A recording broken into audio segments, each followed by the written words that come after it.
The following video is on the product rule.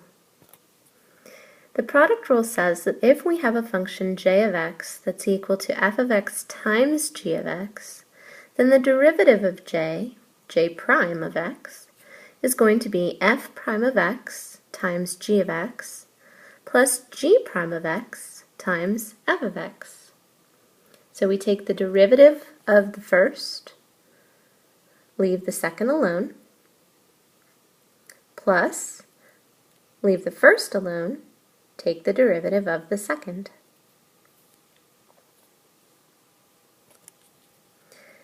Let's do an example. F of x equals x plus 2 times x cubed minus 3x. So we're going to take the derivative of the first, which is x plus 2, leave the second alone, plus take the derivative of the second and leave the first alone. So the derivative of x plus 2 is 1 plus 0. We leave the second alone.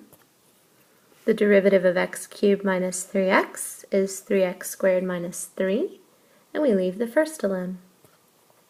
And if we wanted to, we could simplify just using algebra. The simplifying is not that important. What I really care about is that you're able to take the derivative using the product rule. Notice that this function could be FOILed out to give us a polynomial. So we would get x to the 4 minus 3x squared plus 2x cubed minus 6x.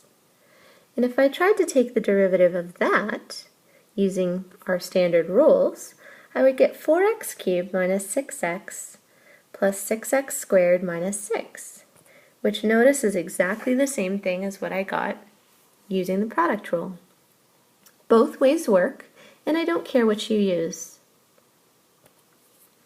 Let's try another example. F of x equals e to the x times x squared minus 5x. The first function is e to the x, and the second is x squared minus 5x.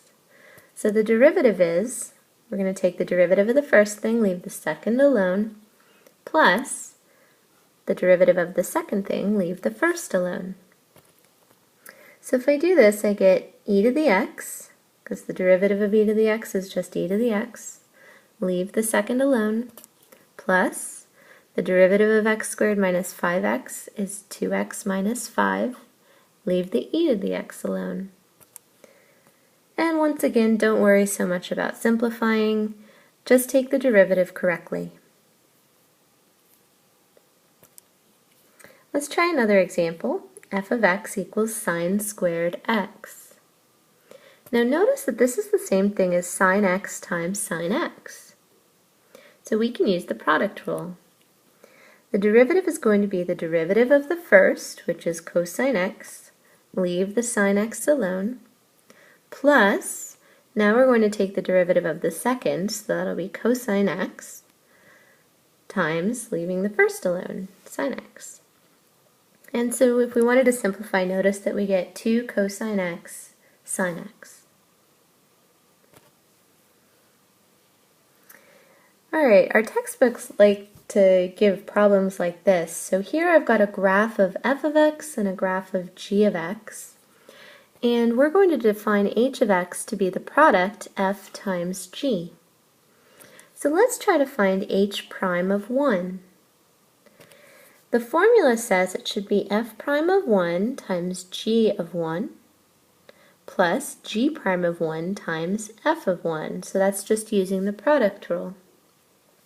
Now we need to use the graphs to find each of these values. F prime of 1, remember, is the slope of the tangent line at 1 using the function f. So if we look at our function f, the slope of the tangent line at 1 is 0. It's a horizontal line. G prime of 1, once again, is the slope of the orange line at x equals 1. And notice there that if we go over 1, we are going down 1. So the slope is negative 1. Now we need f of 1. F of 1 seems to be 2. and g of 1 seems to be 0. So putting this all together, we get 0 times 0 plus negative 1 times 2, so we get negative 2.